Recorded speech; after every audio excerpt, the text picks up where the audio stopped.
me with eggs and flour and bake me for 40 minutes. Hello, and welcome to Screen Masters with me, Bav. Me, Fluff.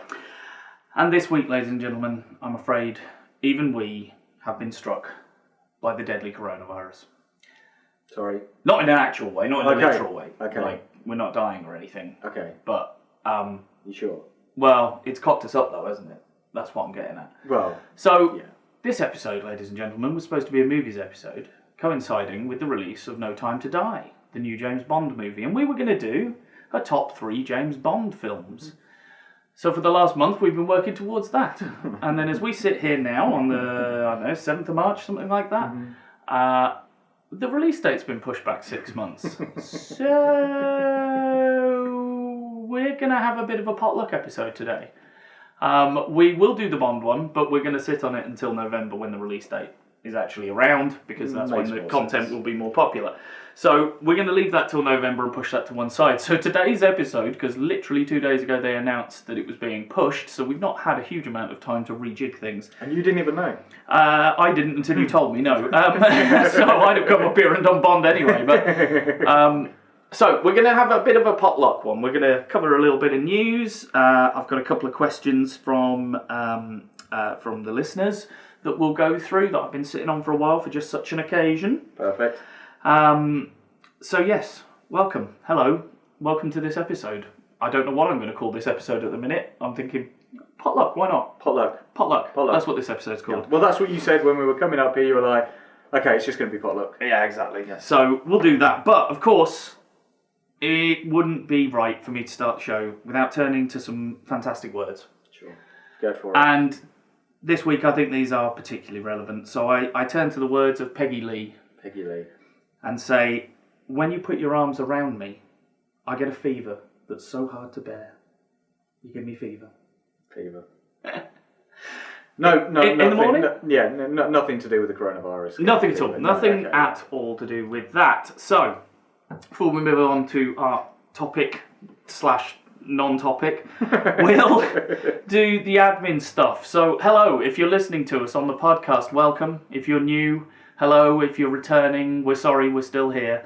If you're on the YouTube, hello. I'll physically wave to you guys if you can see us. You can see our lovely collection of stuff that we've brought for the shelf this time for our recording. Yes. I don't think there's any... There's maybe a little bit of foreshadowing there in the back of my head, but there you go. Yes, if you want to get involved, you can go to the YouTube channel, which is bit.ly/byteback_YT. Go over there, subscribe to the channel, like the videos, comment, whatever you want to do. It all helps. We're trying to push that to the monetization stage at this point. If you'd like to donate more directly and get access to I don't even know what word I was trying to say there. Access to exclusive content not available through the YouTube channel. And freebies, t-shirts, all that sort of stuff. You can go over to bit.ly/byteback Patreon, and you can donate directly there with tiers at $7, $9, and $15, I think it is. That's absolutely always right. Always right. Always getting this right. We're always damn right. good at this stuff. Yeah. And remember, the byte is spelt as a computer byte, not a food byte. I love how, 2 months ago, you were like, I'm not going to keep saying this, and yet you continually do. Yeah, because then I realised I'd redone all the links as Byte Back YT and Byte Back Patreon, so I still needed to explain it anyway. I can't stop. Sure. It's me. And obviously all of this information is permanently pinned at the top of the Facebook page, which is facebook.com/The Screen Masters. We post up there when the new episodes are releasing. I may start doing some polls and things on there for future content and stuff. So yeah, go over there, like the page. You'll get notified when things are going on and what we're doing, and any live streams we might be doing, as the channel did at the end of February. I think that's everything. Have I missed anything? No. Facebook, Patreon, YouTube. I think we're all right. So let's do some news and some general chit chat then. Sure. And then we'll go to a couple of listener questions. What have you been watching? So obviously, I've watched 1 or 2 Bond films. Yes, but there's no point in talking about that really at this point, is there? So let's not do that took up a little bit of time. But no, there's a number of other things. I guarantee you I've watched more than you have. You what, sorry? I guarantee you I've watched more than you have. Yeah, but you're a huge Bond fan, whereas Well, I'm I borrowed my dad's entire... I bought him the DVD collection of Roger Moore ones, because Roger Moore's his favourite. So I borrowed that back off him. Oh, I had some fun going through those, I really did. Oh, but we'll save that till November. We'll save that till November. Only another 6 months, kids. That's it. Don't blame us. Blame months. coronavirus or MGM. I'm not sure. Whoever you want. That's just the no one else seems to have cancelled anything, did they? Which I find a bit weird. Not yet, but the thing is that I was having discussions with people at work about this, and they were like, "Why would they do this? Money. Money is the killer." That's what I said to.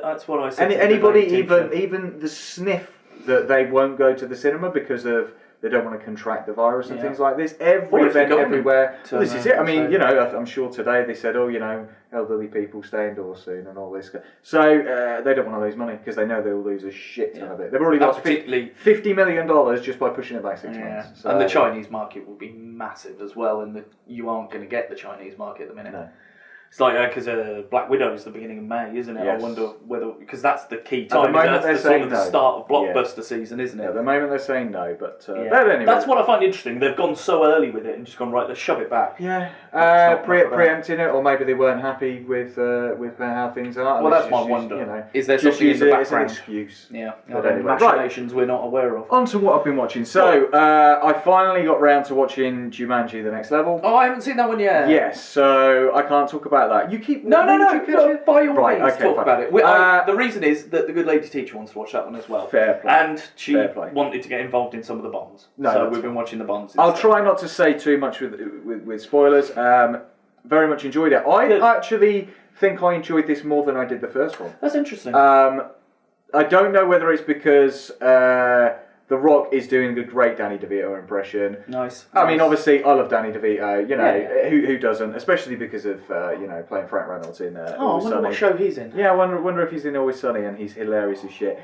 Even Kevin Hart, who I'm not going to say I rate as a great actor, does a very convincing Danny Glover. Yeah. He genuinely does. He genuinely does. I was like, you know what, you two are playing quite well. Karen Gillan, I will actually say, at times feels like the centre. Oh, really? Because, without giving too much away, her character remains the same. The person she is in the real world becomes the same avatar that she was previously. Right, okay. Which isn't necessarily the case for other people. Yeah. So because she's like, oh, I'm still the character that I was, I'm more comfortable in who I am. And so, yeah, she feels a little bit more front and centre in some of the aspects. And I think that's great because she's surrounded by this massive number of male casts. Cast members. I can't remember the actress's name. Aquafina. Sorry, thank you. She does appear in it a little bit later, and she's a great addition to it as well. Very comedic chops in her as well. She does this great Danny DeVito as well, which I would say is fantastic. I really enjoyed this. I think that they're clearly leading to a third and final one. I think that's the inevitability. That was my worry because. I think it's. I think it was Kermo's review when he was talking about this and the Welcome to the Jungle, the first sort of sequel remake that they did. Is like you got away with it the first time, and then you've gotten away with it the second time. Yeah. Just stop. Don't risk it. Yeah. Let's not try again. Let's just say I think they've already put the wheels in motion. Yeah, I'm sure they have. There. So I just worry that that's going to be the one that breaks the straw that breaks the camel's back. But you know what? Considering the quality of some of the films that I've been watching recently as a result of Oscar season, as we discussed last time, Knives Out, Jojo Rabbit, and various other things were just really good. I haven't sat down and kind of watched a Hollywood blockbuster film like this for a little while, so it was a pleasant palate cleanser. Yeah, absolutely. It's a brain off. Yeah. Brain off. I'm not expecting amazing storytelling. I just want to be entertained. That's it. Sometimes if you put one of these on, maybe half an hour in, you're like, actually, I'm not down for this. I'll watch the whole thing back to front. So, for me, that's a good sign as well. But I've really enjoyed it. Much more than the first one, I think. Yeah, interesting. I thoroughly enjoyed the first one. So, I really enjoyed it. I think that's the thing. Sometimes when you're like, we're back in here, and there's a familiarity with certain elements of it. This is a sequel that does the original justice. Oh, that's good. It's good. Something else I've watched is I finished Narcos Mexico, which I've mentioned to you previously about, which was. Originally, Narcos was suggested to me by our good friend Mr. Jordan Barber, who made some lovely logos and designs. Indeed, shout out to Jordan. He does all the Screen Masters branding and the Byte Back Media logo branding. Thank you, buddy.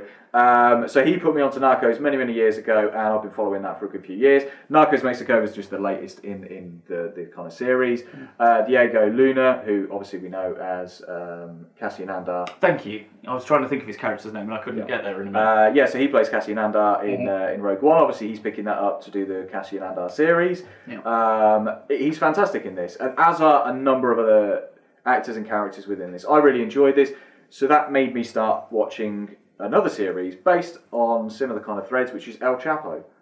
So on first season into Which that... is a word I know. What does El Chapo actually mean? Is it El Chapo? No. El Chapo is Chapo Guzman, who was the Mexican drug lord who was arrested and managed to escape prison and this, that and the other. Yes. Yeah, I remember reading the stories around that. Yeah, so I'm only in first season. I'll come back once I've finished seasons 2 and 3 and then give a full review of that. Okay. But again, I think I was just going from one drug thing into another, so it was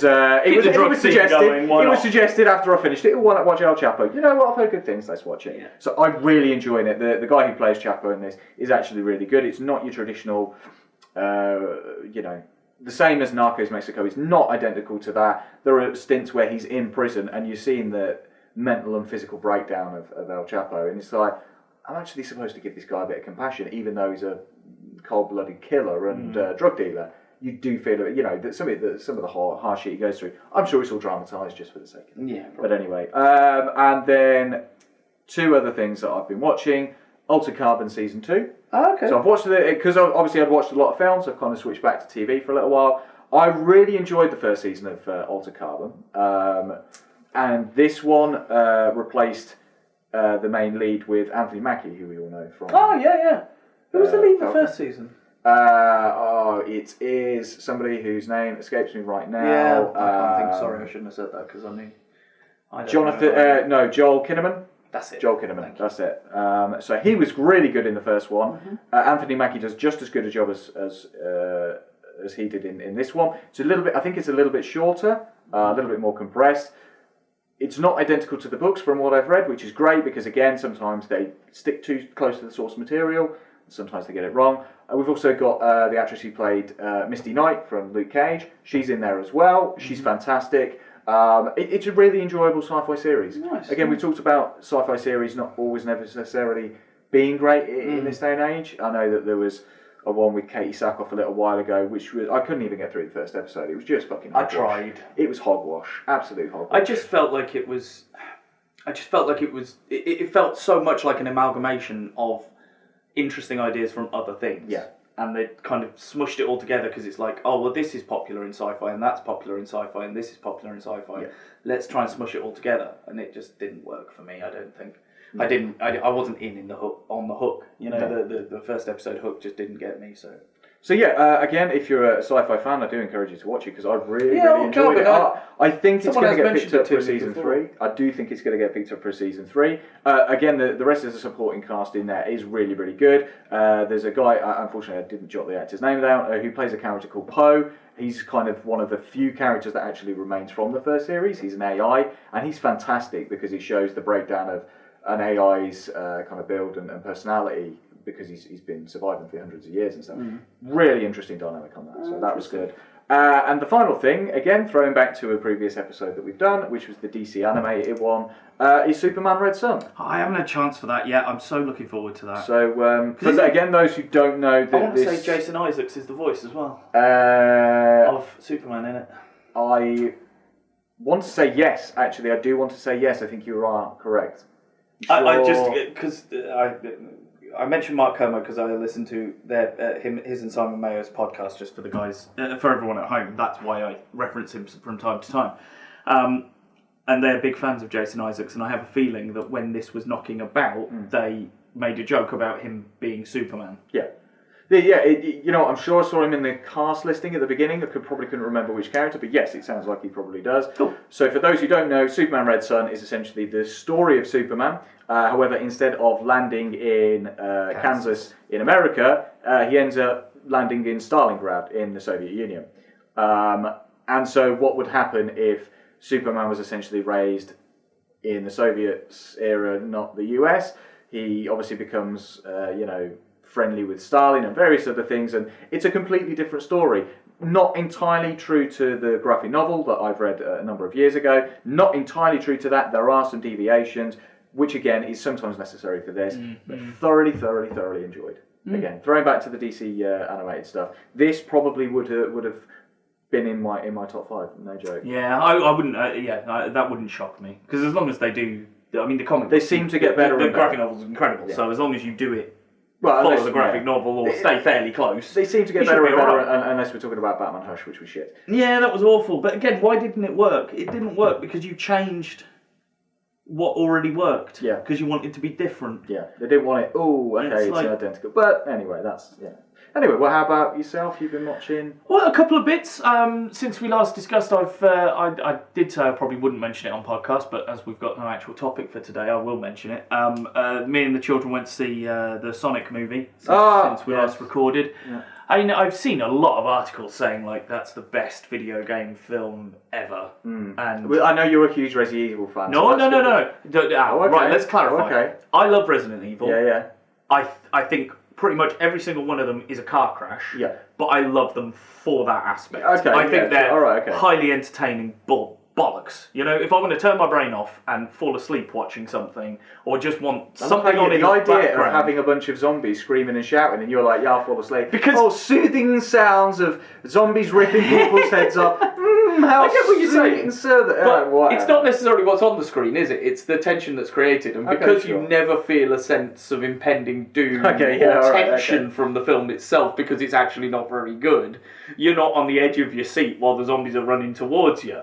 So it's just a bit, I would never ever try and claim they are the best video game movies, because I know they're objectively not very good films. There's even one, the last time I watched them through, because every now and then I just watch all 7 of them back to back. There is, I know, there is. I mean, that's like taking Tim Burton creating roles for Helena Bonham Carter to a whole new level. Like he created, Paul W.S. Anderson created an entire film franchise for his wife, just so that she could be the star of something. You see, if I thought you'd ever watch them, I would love to do a deep dive episode on those films, because there is some fucking brilliant stuff in there, and particularly. Like I've listened to because I covered some of them in the in my dissertation. I looked at some of those films and I watched the director's commentaries, and it's literally just Paul W.S. Anderson going, yeah, well, I really like the walled city idea from Escape from New York, so I thought I'd do that. And I think this is the second one, because they walled Raccoon City off. So there's a bit where he says that, and then they have to rescue a girl whose dad is on the outside of the wall, who's Jared Harris, and his daughter is on the inside. And when you see this girl and stuff, he starts talking, oh yeah, well, I love aliens. And I really like Newt and the dynamic that Newt brings to it, so I thought I'd do that. And then there's like a plane crash at the end, and he's going, yeah, you know the crash in Pitch Black at the beginning when they're crashing onto the planet? I loved the way that was shot, so I thought I'd do that. It's like, you're not even homaging shit, are you? You're just copying it because you've got no ideas of your own. Fuck's sake. Although I will be fair to him, there is one... Event Horizon. I'll let him. Yeah, you've always had a soft spot. I love Event Horizon. Yeah. I still think to this day it's an underrated sci-fi movie. I think there's a lot of stuff that's come out in the last couple of years that owe a hell of a debt to Event Horizon. Let's face it. The way that they reboot and redo everything else, it's surely going to be on the slate at some point. I don't want it. I love Lawrence Fishburne, and Sam Neill is fucking brilliant in that film. He's so good. But you know why it's good? It's because Paul W.S. Anderson didn't write the fucker. He just directed it. And he's a half-sharp director. He just is shit at writing movies, even ones that he puts his own wife in. Where did this point start? How did we get... Oh, video game movies. So, I know... because I intend to see Sonic, so you haven't even talked about Sonic. Yeah, I know. So I intend at some point... Well, you mentioned Resident Evil. So I intend at some point to do a video game episode. Okay. Top 3 video game... Sure. ...based movies. And I know what's my top straight away. Street Fighter. Oh God, it's going to be an interesting episode, isn't it? Yes, the one that Raul Julia did for his kids, and that Jean-Claude Van Damme was Super off Mario. His face for Super Mario. Yes, Super with Mario. Bob Hoskins. Yes, that absolutely gets it. That was brilliant. Oh my God. Bullshit. Anyway, Sonic is all right. Okay. Sonic is fairly entertaining, unoffensive, trash, I would describe it as. Okay, yeah. I mean, it's not a particularly... I did enjoy it. I came out and I enjoyed it. I think Jim Carrey is channeling Jim Carrey of the 90s that I love. You know, The Mask, Ace Ventura, that sort of slightly over the top, but not too far. There are a couple of sequences where you can go, oh, you've gone a bit too far there. But on most of it, he's playing it pretty well, and it works quite nicely. My biggest issue with it is there's a particular product placement in it for Olive Garden that is just absolutely shoehorned in and just right in your face. Like, hey, Olive Garden, Olive Garden, Olive Garden. Like, I get, but it's the only product placement that is that offensively in your face. And I'm just, part of the cynic in me, knowing what happened around Sonic, because obviously they released a trailer, everyone went nuts, because God knows what they'd done to Sonic, trying to make him look human? Yeah, he's a fucking hedgehog! Yeah, the CGI was... It was a terrible idea. I mean, for what they were trying to do, I get it, but why make him try and look like a human? It's just creepy as fuck. So I wonder, because obviously then they delayed it 6 months and went back to the VFX studio and went, right, do something else. I wonder whether they had to, then go out and go, right, we need to pay for this. Sure. Get a bit of product. Let's go, Olive Garden, come back in. Because everything else is sort of in the background or peripheral stuff that doesn't get in your face too much. People happen to be drinking cans of Coke or Pepsi or whatever it might be, But this one is so in your face and written in to dialogue scenes and stuff and like plot points, not plot points, but like, key points in scenes are suddenly interrupted by Olive Garden product placement. Okay. And people going, oh yeah, you've got to try their unlimited bowl of, their unlimited pasta bowl's great. Well, we obviously don't unlimited. have an Olive Garden, so... Well, this is my other thought then. Why pick Olive Garden? When you know that's not going to translate worldwide. True. But then again, I suppose if Olive Garden went, yes, we'll give you 15 million for this, and they went, oh, well, that's the 15 million we need to pay the VFX house to get this done in 6 months. Precisely. Then they'll have accepted it. But I did think, only Americans are going to get this, I think. I don't know. Comments, go for it. I don't know. Are there Olive Gardens around the world elsewhere? I don't know.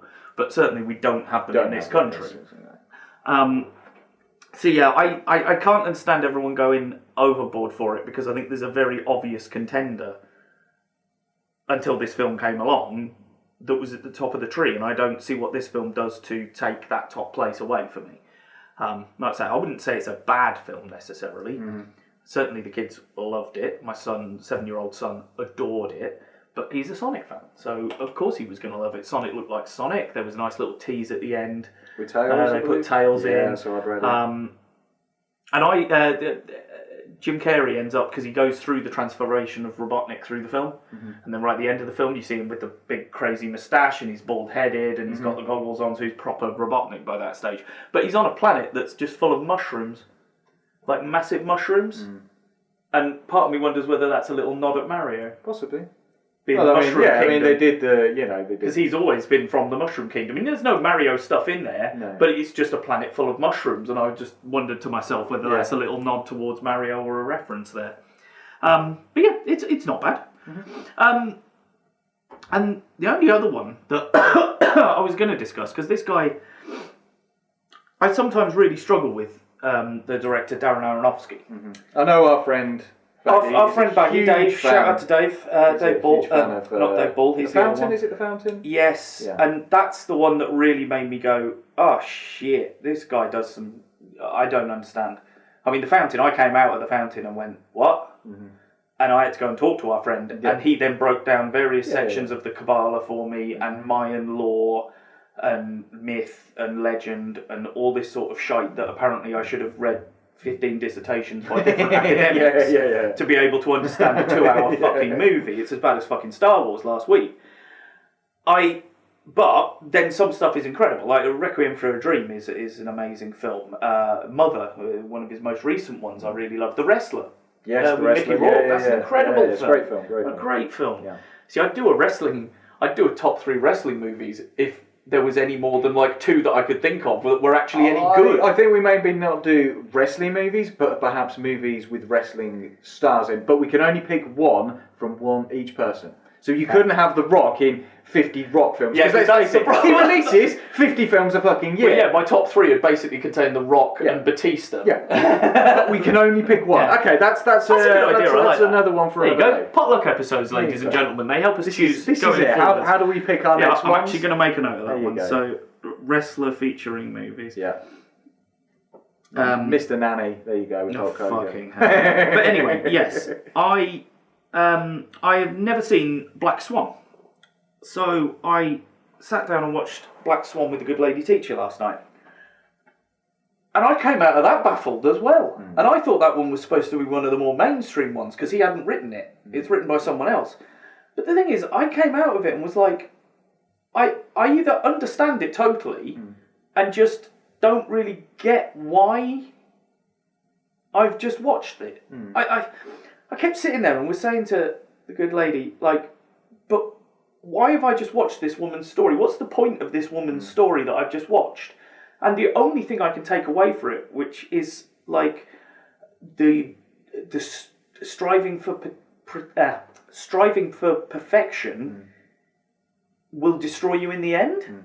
That's about the only thing I can get out of it. It's not a happy tale. Oh no, not at all. I was pretty miserable throughout watching most of this. Yeah. It's not one of those films where you come out going, oh, I feel uplifted, I feel a little skip in my step. I was like, fucking hell, I'm a bit depressed. Yeah, about this it's now. massively depressing. And again, the good lady teacher turned to me halfway through and was like, it's a bit dark, isn't it? Yeah. I was like, I did warn you. It said psychological thriller or horror or something at the front. I was like, I did warn you. It's going to be a tough one. Great performances. Oh yeah, fantastic, absolutely fantastic. But depressing as shit. I would assume that it looks like certainly Mila Kunis and Natalie Portman are doing their own ballet even at points.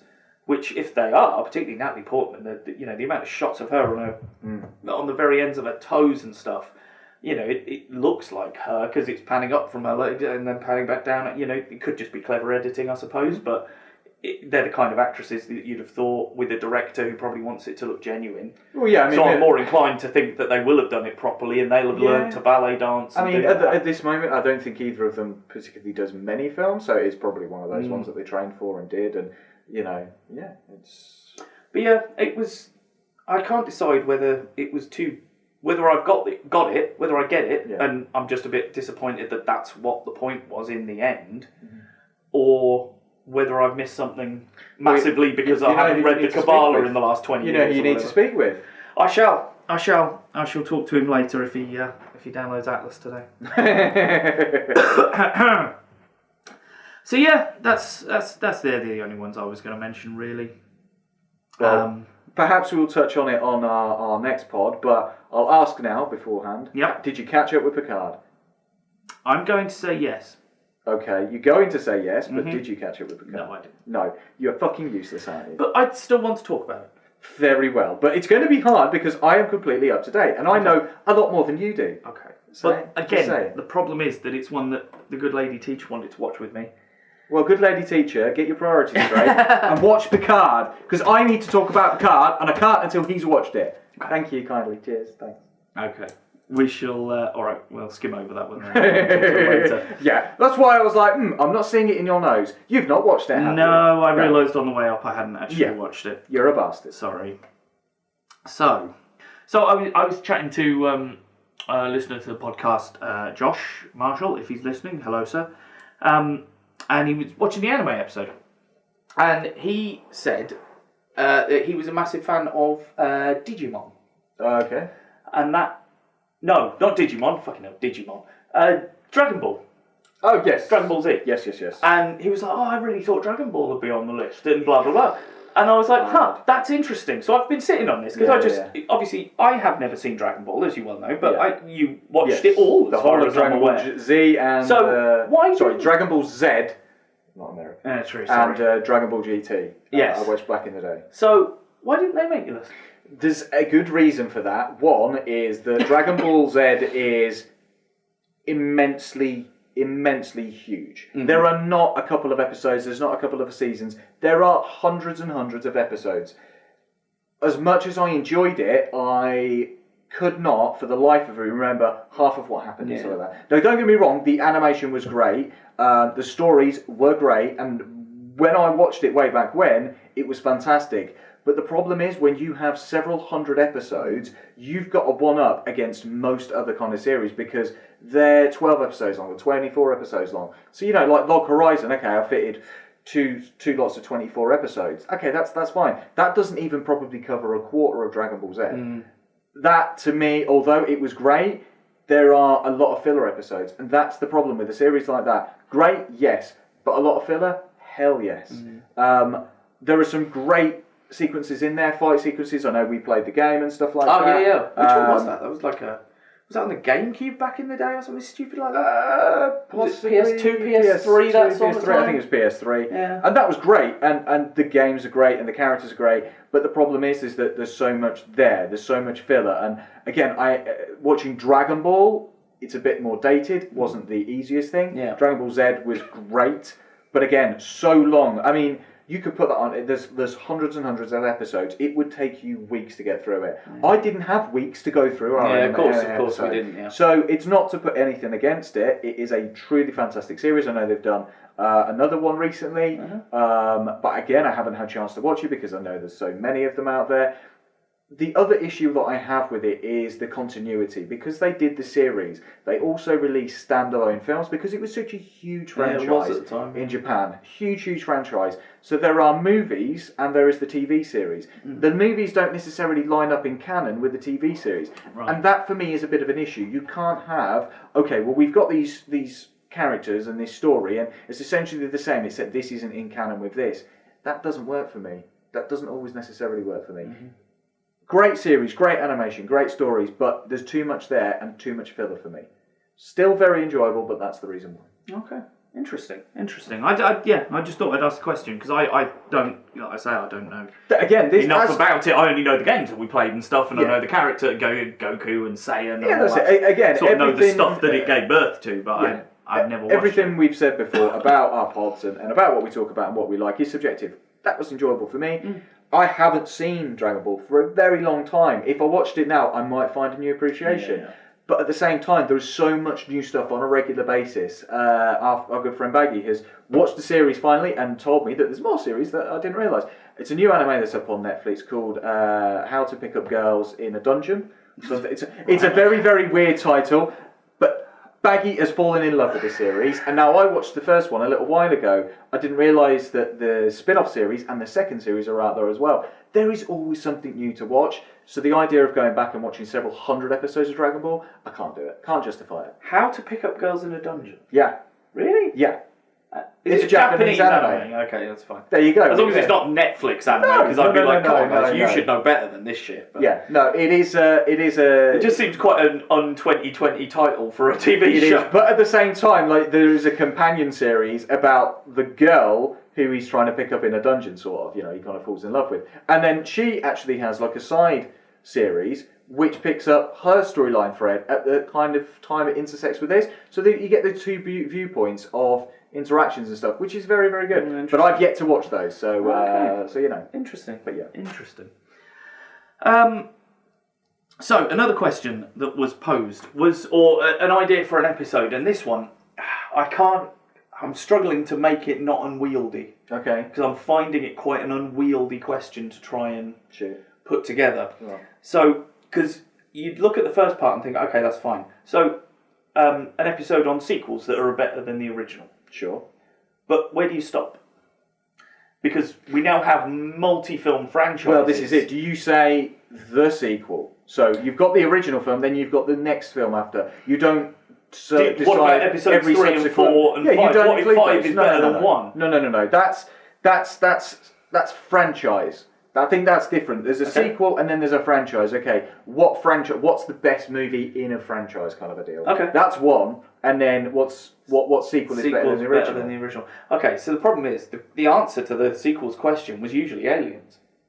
Sure, but you can't count Aliens then because there's 5 Aliens films, so it's a franchise. No. As in, like, so if you had Alien and then Aliens, well, Aliens is better than Alien. But you could also then go, well, okay, we'll encompass the whole franchise. Like, you could turn around and go, no, you're right. Fast and Furious 2. Well, Fast and Furious is better than Fast and Furious 2. Absolutely. But I really love Fast and Furious 5.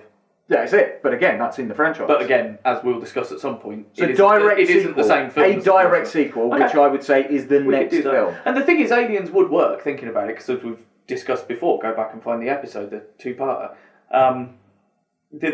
The best Aliens film is Aliens. Mm-hmm. So it does work all the way across. It's the best. It is a better sequel. The sequel is better than the original, but at the same time, it is the best film within the franchise anyway. Iron Man 1. Iron Man 2. No. Let's not talk about Iron Man 2. Let's just focus on how great Iron Man 1 was. And Iron Man 3 doesn't beat it either. Iron Man 3 doesn't beat it, but also, it's not a direct sequel, so we don't need to talk about it. Winter Soldier is a sequel better than and is better than the original. Yeah. But I don't think you can include, because I love Civil War, but I don't feel like I can include that as a sequel to Winter Soldier, because it isn't a sequel to Winter Soldier, it's a sequel to Age of Ultron. Age of Ultron, yeah. When they sort of referred to it as Avengers 2.5. This is where it all, in the end. And that's where I keep getting lost with it, is like, oh god, this rabbit hole's insane. Yeah. Like, where does it end? There you go, Jumanji. Next Level is better than Jumanji for me. Welcome to the Jungle for me. And is Welcome to the Jungle better than Jumanji? But that's it. I would look at that as a separate entity, because it's like the Star Wars. You could turn around and go, well, okay, Episode 7. Well, Episode 8. Okay, Episode 7 was better than 8, perhaps. Yes. But then we're not going to talk about 9, because again, that's the same. So these are the rules. We didn't spend an hour and 50 minutes trashing Episode 8 for us to decide it was better than 7. Oh shit, that's a piece of news I missed. Remind me. I want to talk about that. I've got another piece of news I meant to mention at the beginning, but I didn't. So, okay, derailing this already derailed episode then and going backwards. This is just... The news has broken in the last week that they've finally retconned our issue in Rise of the Skywalker with the age of Emperor Palpatine. Colossal. So, if you don't know, you can buy the extended edition of the novelization of Rise of Skywalker, and it will explain to you in there that Emperor Palpatine, the Emperor Palpatine that gave birth to the people, that gave birth to Rey, yes, that's right, isn't it? He was a clone. Yeah. He was a Palpatine clone, and not even a very good one. A rejected clone. Because he was then terminated shortly afterwards, and then the clone Palpatine that we see in the final sequence, because yes, the clone, the Palpatine you see at the end, he's a clone, not a zombie. Not reanimated fucking zombie. He's a clone. So now the question is then, why does he look so fucking decrepit if he's a fresh fucking clone? Yeah. You've tried to correct a problem, and you've created another one, you fucking moron. Yes. Not only that... Just cut your fucking losses. Not only that, but they've also turned around and gone, oh yeah, Palpatine was Grey's grandfather. No, he wasn't. He was her father. It was the clone that had sex with this woman that then gave birth to Rey. Yeah. So it's her father then. It's nothing to do with her grandfather. Yeah, of course, she's grandfather, but you're absolutely right. It says it's So yeah, they've dug themselves even another massive fucking god, hole. I didn't even think of that. Yeah, exactly. I've misread the whole fucking See, this thing. is it. I was having this conversation with individuals at work, and I was like, yeah, the Star Wars one, is coming out this week. Make sure you give it a listen. I was like, but what's really funny is, this week they've come out with this absolute utter fucking nonsense about Rey's parentage, and basically that this clone was a rejected clone, that the clone Palpatine just kind of went, he's good for genetic material. But then killed him off anyway. But hang on a minute, if you already had a clone, why did you need another clone? Yeah. How many clones is one too many? And like you say, well, why does this clone look like shit when he should be a fresh clone at the peak of his health? Not, I'm stuck to tubes and stuff because I'm dying. Why are you dying? You're a clone. Like, the other clone was cool. He looked like a normal dude. And, what? Well, clearly they degrade at a rate faster than Link's sword in Breath of the Wild, apparently. So, there's a video game reference for you guys. Because, yeah, like you say, the state of that one that she ends up fighting at the end is fucking old and decrepit and haggard. So they must be just come in nice and fresh, and then just like Benjamin Button. But no, that's a bad reference. I don't know. They age really quickly. But again, it's like, well, hang on. If you're a clone of Palpatine, did somebody not go, hang on a minute, you look a little bit like that senator that was from Naboo? Nobody could tell me, you look like the guy from Naboo. Weren't you the Emperor? Yeah. Why does nobody recognise this guy? Why does he not look like fucking Palpatine in the flashback? Huh? Doesn't make sense. Complete and utter bullshit. That's Disney trying to dig themselves out of a hole and then just realising that we're actually making that hole. I realised I said it a lot during the Star Wars episode, but that does not make sense. Look at the pretty monkey. God. Yeah, there you go. Fuck, I hadn't even thought of that. There you go. Jesus, that's just thrown me even fucking... Because again, there's all this shit about, there's all this extended universe bollocks that they're putting together now to try and dig themselves out of holes. Like, how did this lightsaber end up over there? Mm-hmm. Well, you need to read this comic book thread over here to learn that. Oh, how did Leia learn how to unfreeze Han from the carbonite? Because she got frozen in herself. What? Why the fuck do you suddenly have to throw that into the mix? When did anyone ask that question? Yeah, I know. I never wondered how she knew. Yeah. There was a fucking control panel on the side. She pushed some fucking buttons and he came out. Yeah. Guess what? You could just probably look it up online and go, this is the Star Wars Wikipedia. Oh, that's how you unfreeze somebody in carbonite. You're in a pretty, advanced area, all these bells and whistles and stuff. It's just a lot. Here's a question that springs to mind. Do you think we were easier on films back in the day, though? For plot holes? Perhaps so, because no one ever asked the question of how did Leia know which buttons to push on that thing we just accept it. Yeah, we were a lot more accepting. Nowadays, you will ask that question and go, yes, but how did you know that? Mm-hmm. Now, there's degrees for me.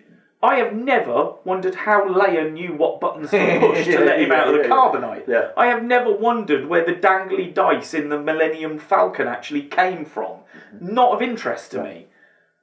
I do, when some of the plot holes we picked up in episode 9 or episode 8, they're genuine plot holes that there's no way of explaining, like the whole spaceship chase and why couldn't they go in front and turn around and all that shit.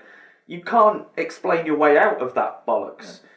It's just, you haven't considered it in the first place. And again, maybe it's that thing of, as I said on the last one, is it sometimes you can be getting dragged along by the film, and if it's entertaining you and pulling you along, you're not seeing all this crap because you're going with it. And when they give you those, if it's not engaging you, all you've got the opportunity to do there is sit and think about what you've seen if you're not engaged in what's currently going on.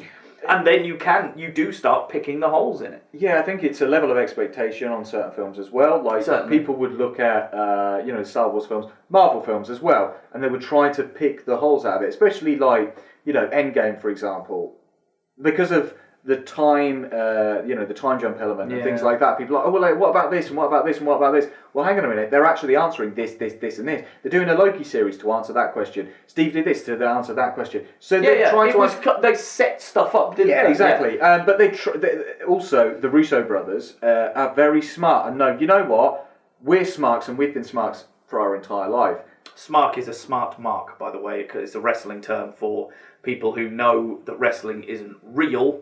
No, it's a choreographed sport, but still watch it and suspend their disbelief to try and enjoy the show. Yeah. But they're aware of the political machinations and what goes on in the background. Exactly, yeah. And it's the same in that respect. They built these massive films together going A to B to B, and they always said that, they actually said that Steve was always going to go back. That was already in their kind of timeline and things like that. So they had plot holes which people kind of picked up on, but they answered themselves. But I think the problem, as we discussed with the Star Wars films in the last one, was that these were plot holes which never got answered, were never going to be answered, and we're never going to get any answers. Now, the difference is Disney is literally trying to shoehorn in answers to appease the fans. Whereas if you just accept it at face value, you're just going to go, oh, okay, we're not going to find out the answer to that.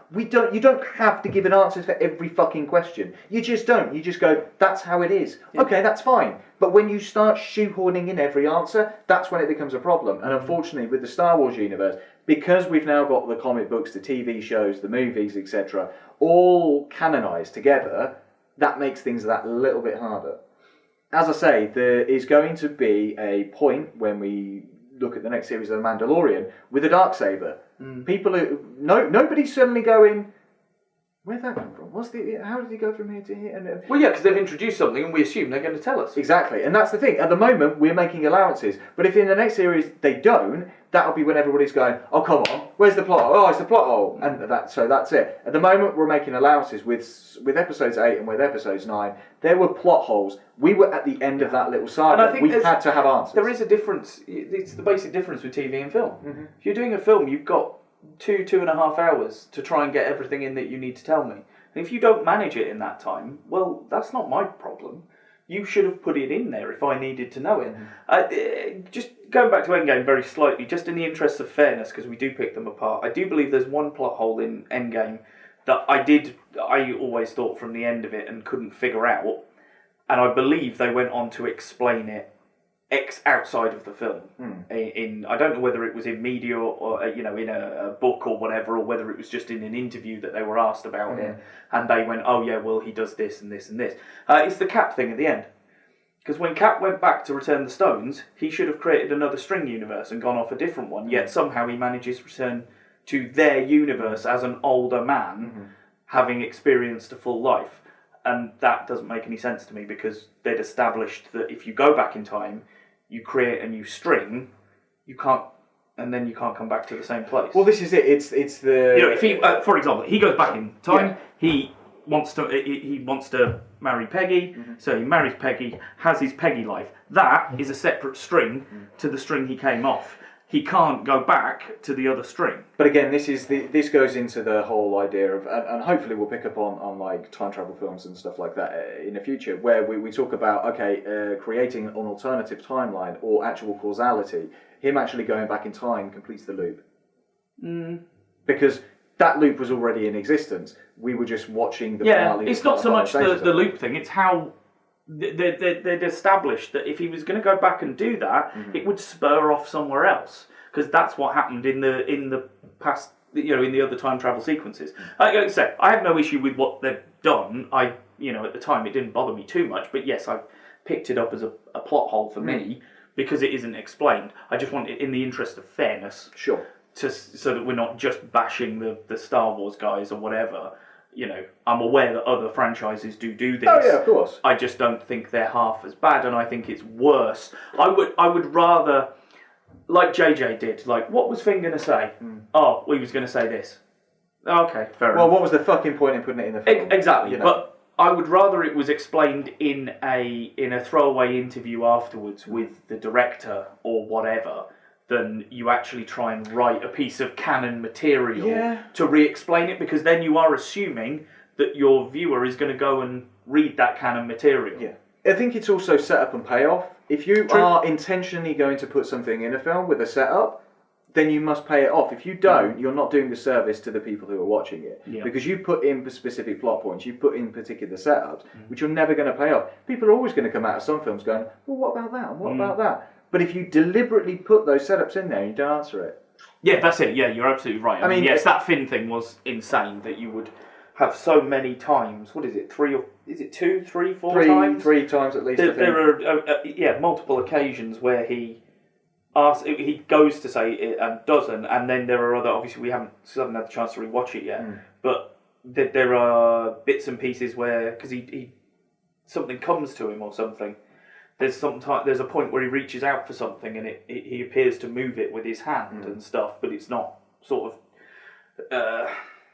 It's subtle. That's what I'm trying to say. It's a background thing that for you to notice. So I believe that is what he was going to say, because you were planting the seeds. What baffles me is why, if you left all the seeds in there, did you not give us the fruit? But again, I mean, going back to these deviations in timelines and things like that.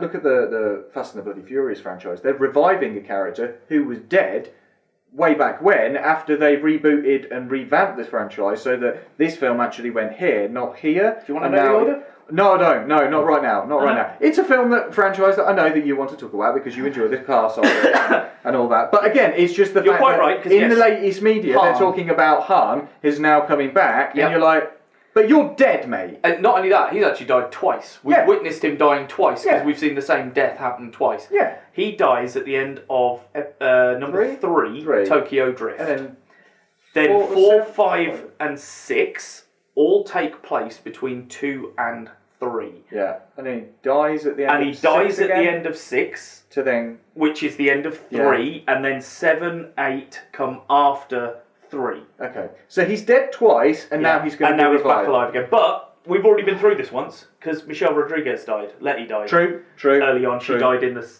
3rd one, I want to say, or 4th one.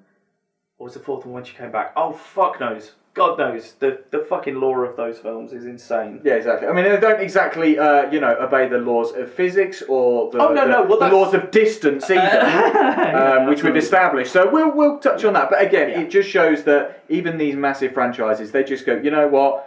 We're making a shit ton of money. And maybe it doesn't matter. the type of viewer. Not that I wish to not, because I'm a fan of Star Wars, and like I said, I'd consider myself a fan of Fast and the Furious. I think they fluctuate a bit, but, generally the ones with The Rock in are worth watching as a piece of mindless, bonkers entertainment. What I would describe as, what I'd say they are? Michael Bay done right. Because Michael Bay... Yeah, no, we've discussed like The Rock. A very good action director. When you keep him in his box and you keep control of him and you let him do the action stuff, it's good action. So the FF stuff is some great action. And actually it is very Michael Bay because they still do, because obviously it started as a street racing series, so by the time you get to the end, we're up to date, so we really shouldn't be showing ladies' asses wiggling about and stuff. But of course, it started as a street racing series, so they feel they have to put at least one street race sequence in there, which of course features many scantily just to kind of go, hey, jiving about. This is what it's all first started about. Like people just, doing street racing, not worldwide adventures, and they're spies, and they're going to save the world from nuclear Armageddon. They were street racers. And John Cena's Vin Diesel's brother. Oh God, yeah. Can't wait for that. That's going to be hilarious. That's the explanation I'm really looking forward to. But when you bear in mind that in canon, in that series, Helen Mirren is Jason Statham and... what's his name? Luke Evans. Thank you. I was going to say Luke Evans. Yeah, she is their mum. Yeah. And their brothers. And Vanessa Kirby's mum as well. Yes, of course. Yeah, there you go. Fantastic. Okay. Any other questions? I have one question. Shoot. Comes from a Mr. Ben Johnson in Detroit, Michigan, I believe. Is that right, American guys? I think it's Detroit, Michigan. It is Detroit, Michigan, yeah. Because it's good with the Americans, because they always have to say the place afterwards, because it's so big, isn't it? So well, it's also because we're so used to so used to wrestling, where they announce that kind of stuff. Yeah. Louisville, Kentucky. Yep, there you go. Corpus Christi. That's another one that sticks in my head, but I can't think where that is now. Anyway. So what does this gentleman he say? Says, what is... I mean, I've cut these down. There is fluff around them, but I'm not... Beg your pardon? Sorry, I didn't realise I said that. You keep doing this and I'm going to keep picking up on it. Stuff... There's bump around the question. I've cut that out because this isn't Steve Wright in the afternoon. I'm not going to sit here going, "Hi guys, love the show." No, you know what? Next time this gentleman really well. Blah blah blah. Sends you a message. You read the full thing out. We want to give our listeners and viewers their service. Okay. Well, I apologise. I also apologise to the fella who suggested the sequels, threequels. I will, because we'll be recording another episode after this, so I will look up your name in between time and credit you next show. Apologies. Well, my phone's in airplane mode, so I don't want to fire it up because it will muck up the microphone. Anyway, yes, Mr. Ben Johnson from Detroit, Michigan, essentially asks, what is the worst movie you've ever seen? I figured this one we could kill 10 minutes having a chat about. Yeah, sure. Because I think, to start with, I'd say I'd split the question in two. Okay. Because I intend to do this one day. This will be an episode. I think we've talked about the but I won't do it on your worst movie ever because that would be too much of a. I don't like totally negative episodes, as you know. I know. Sorry out there, all you people who are listening for a rant. If you are, you should know by now that isn't like we will give the occasional rant if we're passionate about something, but we are not. I know that negativity sells far better than positivity in this day and age, but I will not be someone who just creates negative content for the sake of it. I could say 2 words and I almost could guarantee that you go on a rant. What? Green Lantern. Yeah, that's true actually. There you go. God, that's bollocks. There you go. See, I hadn't even considered that. There you go. I hadn't even considered that. See, do you want a whole reservation about your previous comments about having a rant there? No? Look, got my Green Lantern rings here today just to keep it up. Anyway, we're going to do an episode at some point on what is the best.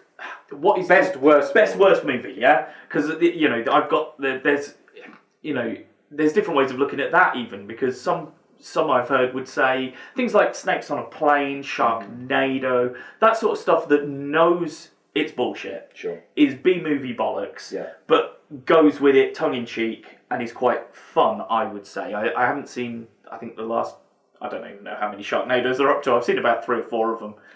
I think they went to the moon. Yeah. The one with Jedward in kind of killed me off really because they got friendly with... Do you think everyone knows who Jedward is still these days? Or have I'm they struggling faded to into remember. such They were the stupid hair twins from Irish like dickheads. Pop Idol or whatever. Yeah. Irish people in general aren't dickheads. Let's just clarify. I'm half Irish, thank you very much. So that's all right. You're allowed to say that then. That's fine. So yeah, I don't know whether anyone still remembers those, but anyway, the Sharknado stuff and that sort of crap, it's knowingly bad films, but some people would say that you can't class that as a good bad film because it sets out to be bad in the first place. Yeah, like so they would go for a film that wants to be serious, takes itself seriously, but is just so freaking bad. Like Scary Movie and all of those kind of...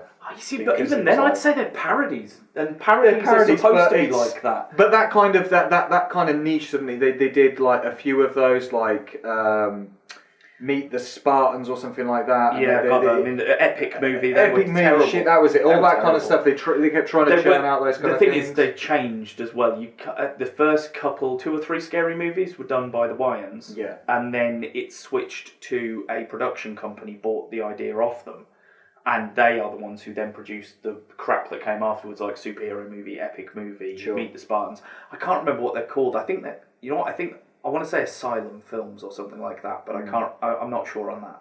But I know another company bought the rights to do it and then just went off and did shit, basically. But, I mean, I think I might frame it as films, like, what's a film that you know is bad? You know it's bad, objectively, but you still love it anyway. Oh yeah, that is where I will go with it because there's a couple that pop into my head straight away that I know are bad films. Yeah, but I would watch them in a heartbeat. Sure, because there's something about them. I don't know what it is, but I would watch them because I love it for that reason. But going back to the actual for this question, yeah, what is just objectively the worst thing that you've ever had to sit through? I suppose. I can think of a number. Now, this one I'm going to say pure and simply because we're both huge fans of the fucking TV show. We talked about it previously. Oh my god, I know what you're going to say. I know what you're going to say. Yeah, exactly. So we're huge fans of the TV show. Again, another one I hadn't even thought of. They're going to be doing a new live action because of the disaster that M. Night Shyamalan put on fucking The Last Airbender. What a travesty. An absolute travesty. Even making that fucking thing, there was so much controversy regarding the casting of various characters and the ethnicities of those characters. But the film itself was fucking terrible. He did not understand the plot of the whole bloody series. He did not understand the characters. He did not understand the nuances. Even bodged the CGI on most of the, the elements that were supposed to be used. The casting went about the wrong way. They found a kung fu master and then tried to teach him to act. Or was it a boy or a girl? I can't remember now. Actually. It was a boy. It was a boy, wasn't it? It was a young lad. And fantastic fight sequences and stuff. Looked great, but you can't act for shit. Yeah. And you're the emotional heart of the film, so surely get a young child actor in and just teach them to do some kung fu. Isn't that quicker? The girl who played Katara was terrible. The guy who played soccer was terrible. Was awful. You feel Dev Patel was about the only good thing. That was it. I would have stuck with that casting. He was great. Yeah, fine. He did the brooding Zuko very, very well. And that was the thing. Even Azula is actually in the film as a different character, which I can recall. I can't remember which character she plays. Again, even the guy who plays Uncle Iroh, he's quite comedic. But the rest of the film is fucking hogwash. That could have been the start of a fantastic film franchise. And they shat the bed with that one. And the thing is, when you look at it, and you look at it alongside the first season, it hits most of the key points. And like plot-wise and narrative, it stays fairly true to the source. It looks terrible. Did they get the, what's his name? Brian hang on. There's Michael D. Martino or something like that, Yeah, and Brian D. Connett. Yeah. Something. Who created the show? Did they? I do not recall. Oh, there you go. Look at that. There you go. Of course it doesn't say. Yeah, of course, you're going to have to open it up. Of course their bloody names aren't on it, and they're not going to be on the discs either. No, of course they're not on the discs. Right, so fucking apologies for audio listeners. I've just taken down the Avatar Last Airbender DVDs that we brought with us for the shelf today, hoping to find the names of the creators, and indeed they are not there, never mind. Apologies. But yeah, because those guys are involved in the Netflix live-action reboot, aren't they? Yeah. So that gives me a lot of hope for that. Yeah, it does. I'm looking forward to that. I think let's face it, everybody in Hollywood just went, what a piece of shit. Let's face it, since he's done Sixth Sense, he did Unbreakable, he's done one hogwash film after another. This was just in a long line of really shitty films. Yet they still line up and give him a shitload of money to make films. How about you stop giving some of these people a shit ton of money and make them go back to the start and go, make a good film, and then we'll give you the money. What was it? See, because I kind of liked Split. But he made stuff like The Happening. Oh, The Happening was... And was it The Village or whatever? The Village was the Which I predicted within about 5 minutes of the film. You see, I didn't, but I didn't predict the twist because that fucking twist is so fucking stupid. How could you predict that? Because it is the most ridiculous, idiotic thing I could have thought of for them to do. Because I feel it just washes away any sense of tension. That's the problem with it. Does. It's like Signs. I really like Signs for most of its runtime. And then the second you see the alien, it just all falls apart. Yeah, you just kind of go... And you go, oh. And I realised I wasn't sitting on the edge of my seat anymore, and I wasn't tense anymore, and I wasn't wondering what was in the long grass and shit. I remember way back when I was at uni, and I was watching Saw. The first time I'd watched Saw, I was watching it with two friends with uni, and they were watching it, and I completely ruined the fucking thing by going, that guy's so alive. What? Yeah, that guy, he's... You fucker. And and they were like, oh, shut the fuck up. And he then pops up from the ground and they're like, oh, would you stop fucking ruining films for us? I was like, I'm sorry, I haven't watched it, I just guessed. And yeah, I'm terrible at ruining films. It was like, I think, it was either Dave Baggy or our friend Gary Keller when we used to watch 24 at uni. One of them was never allowed to say anything because we'd get about two or three, like the 3 or 4 of us, whoever wanted to watch it, would all gather together to watch it. Yeah. Because Christ, back in those days, here you go, guys. This will take you back a bit. So I used to have to download it on Kazaa. Yeah. Or Views, I might have been using it, or Azurius as it was back then. Download it and burn it to as a VCD onto disc so that I could play it in my DVD player for everyone through the big telly. So we used to do that once a week when it came on, and yeah, it was one of the two of them. I can't remember which one now, but they just had to keep their mouth shut. It was probably Baggy, to be fair, because like 2 or 3 episodes in, they'd go, "Oh, but that's that and this and that and that and that and that," and you go, "Oh, shut the fuck up," and then we'd watch the next 20 episodes and go, "Oh, you twat! You fucking ruined it 3 episodes in." Yeah. So yeah, that's my worst. That's a film. good one. How about yourself? Well, I think the worst, like still to this day, and shout out to Dave Ball because I went to see it with him and some of our friends when we were at middle school. I still think the thing that has pained me the most to sit and watch was Mortal Kombat Annihilation. Oh God. Oh God, that film's awful, awful, and I will never forget that because we watched it at the Odeon back home. And there used to be a Burger King down the road. Yes, they did. Where the pizza is. Yes, they did, yeah. And we walked from the cinema down to the Burger King, and for the entire walk, Dave Ball was just ranting about how fucking bollocks the film had been. And it was so fucking bad. So bad. And I remember around the time as well, we saw a film called Fallen, Denzel Washington. And I can't remember anyone else in it, but like it's about like a fallen angel, and there's Rolling Stones lyrics that recur in it.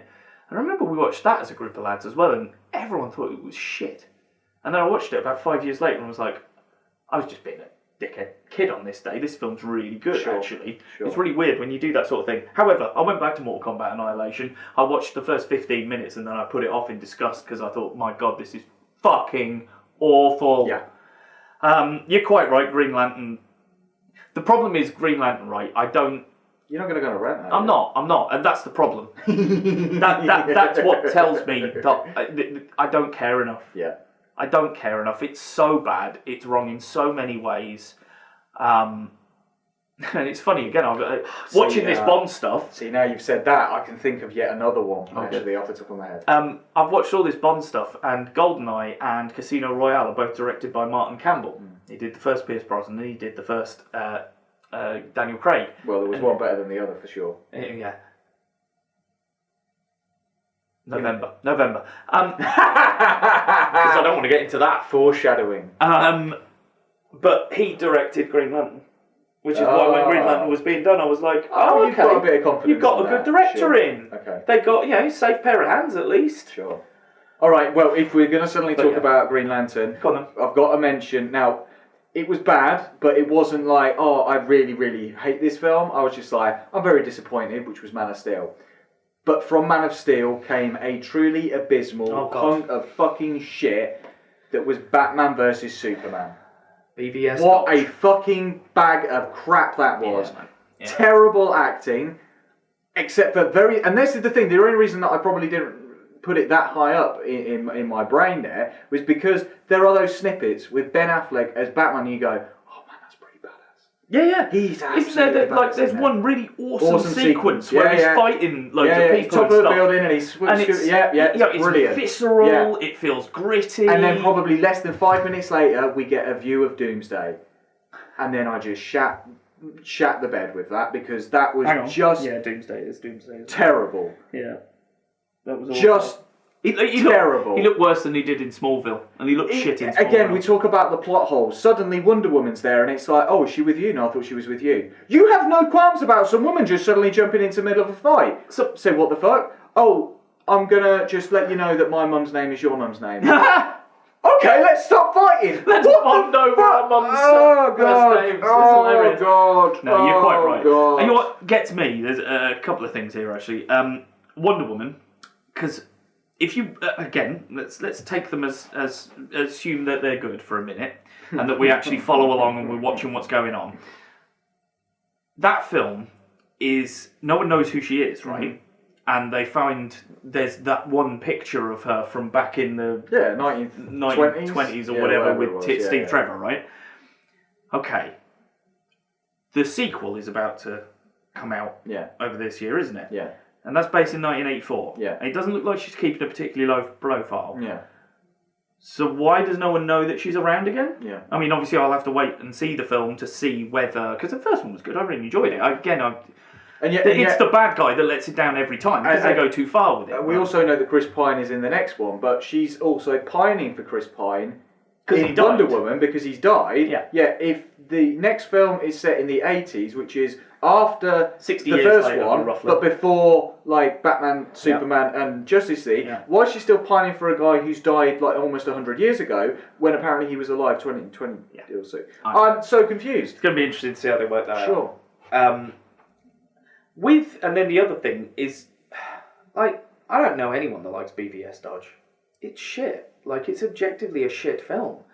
And it astonishes me that still, what are we, 2 years after the release of Justice League? We must be cracking on for 2 years after the release now. And people are still going on about the Snyder Cut. I don't give a fuck about the Snyder Cut. And he's still like, oh yeah, I need to shoot this for it, and I need to shoot that for once a month he's like, oh, I'm going to do this, and I'm going to do it. Snyder, guess what? Nobody liked your stuff in the first place. Nobody's going to like your cut of this. Joss Whedon was brought in to try and tidy stuff up. Sorry, Joss, you made a shit film. Or you tidied up a shit film. Well, this is it. You look at that film, and I feel you can see Joss. You can see when Joss is doing it, and when it's not Joss. Mm-hmm. And Joss's way of making that film does not fit with Zack Snyder's way of making that film.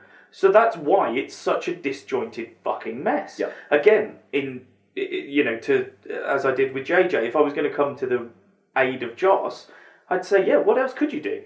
You haven't got time to rewrite an entire script. You've got, 70-odd% was shot and done and in the can, and they sort of gave him a budget to fuck about with 20-30% of it.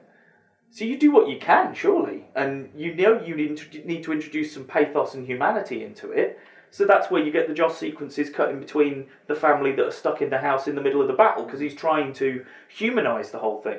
Whereas we know Schneider isn't interested in humanising anything. He likes to treat them as gods and put them on pedestals, and we are the, do they ever worry about collateral damage or any of that sort of shit? Well, I think we know, based on previous films, no, they don't give a fuck about collateral damage. So, whereas, Marvel realised that was something they were going to have to worry about. So, again, you look at things, the Avengers, I do feel they were looking at the human cost in Avengers, the first one, but I know everyone was like, oh no, you're just trashing this and trashing that, and people must be dying. So then in Age of Ultron, they make sure they get all the people off the island first, and show that happening, but it didn't feel shoehorned. It felt natural and like part of the action, and they were writing other bits around it. So that's fine. Do that then. Part of me just wants them to go, all right, Joss, all right, Zach, here's the money. Do what you want to do. We'll release it. If it doesn't make back the fucking money we've given you, it's coming out of your fucking pocket, mate. Because I guarantee you, they would be giving him a bill for damn near the amount of money that they gave him.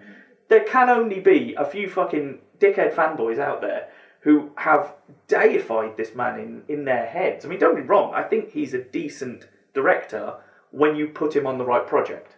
Yeah, we've seen 300, for example. Yeah. Perfect for him, massively over the top, all style, no substance. Correct. And that is exactly what that film needs to be. Because, again, let's face it, Frank Miller is, I think, as a comic book artist, he was always more style rather than substance. Although, having said that, the Dark Knight stuff does contain a good bit of substance and subtext and some interesting points. But certainly stuff like the 300 was just supposed to be a bit blood and guts and, a bit of an entertaining romp. And fuck, it is. It's incredible. And like I say, when you put him on that, but then you take that flair to something like, as I've said before, Watchmen, which is very substance and not a lot of style, and deliberately so, because it doesn't want to be stylish and flashy. And what did he do? He made it stylish and flashy, which is why, although I don't mind that film particularly, I think it's a bit long, but of course it was going to be, the end changing is a bit funny for me, because I kind of like the ending as it was, but fair enough. Likewise. But yeah, the slow-mo action sequences and stuff where everyone's looking really cool, and like Night Owl's doing some awesome stuff, and you're like, well, he's Night Owl, he shouldn't look like that. No. And it just jars for me, because it is that style over substance thing, and if you put him on a project that requires that, it's fine. But I mean, Justice League, he's trying to put substance in there, but he just doesn't get it, I don't think, and I don't know whether he understands how to actually get through to human beings on a human level. And this is it, I mean, like you say, they've done the whole hashtag, release the Snyder Cut. I reckon there should be a hashtag, fuck the Snyder Cut. That's all I say. Because most recently they bought, because they've been flying planes over places with the hashtag on the back. Someone bought some electronic billboards at a football game, I believe it was, at like a Man U football game or something. And it just, hashtag release the Snyder Cut was going around the telly boards, around the edge. Okay, well, if everybody donates to our Patreon and gives us the money, we will do a hashtag that says, fuck the Snyder Cut. Yeah. If 10 people sign up to the Patreon in the next month before we record episodes, I promise you that we will take all of that money and attempt to stop the Snyder Cut from being released. With the tens or 20s of pounds that we will have, we will... Let's just remind everyone of the tiers, I think, while we're at this stage. So remember, it's £3, £6 and £25. Okay? Dollars, even. Sorry. Wouldn't want to get it wrong. No, we don't want to get it wrong. I mean, Jesus. Nearly got it wrong there, mate. Ever let us forgive it if we ever got it wrong. Nearly got it wrong. Can't believe I said pounds instead of dollars. Never mind. Oh dear. So yeah, I think if I was going to pick a worst movie ever, it would probably be Mortal Kombat Annihilation. I'm sticking with Airbender. Last Airbender would be there because when you add the disappointment factor in on a personal level, I totally agree. And that's where it is. So disappointing and such a letdown. But yeah, I think we'll leave it at that then. Apologies for the episode, guys. It has been potluck. We hope you've enjoyed it. We will be back in 2 weeks' time for our regularly scheduled programming TV episode. So yeah, for now I shall sign off by saying that I am Bav. And I have been Fluff. And, oh yeah, I did sign off wrong actually. Let's try that again. I have been Bav. I have been Fluff. And this was Screen Masters. What do I say has been Screen Masters? I don't know. We're going with what I've done. Also, Facebook.com/The Screenmasters. Yes.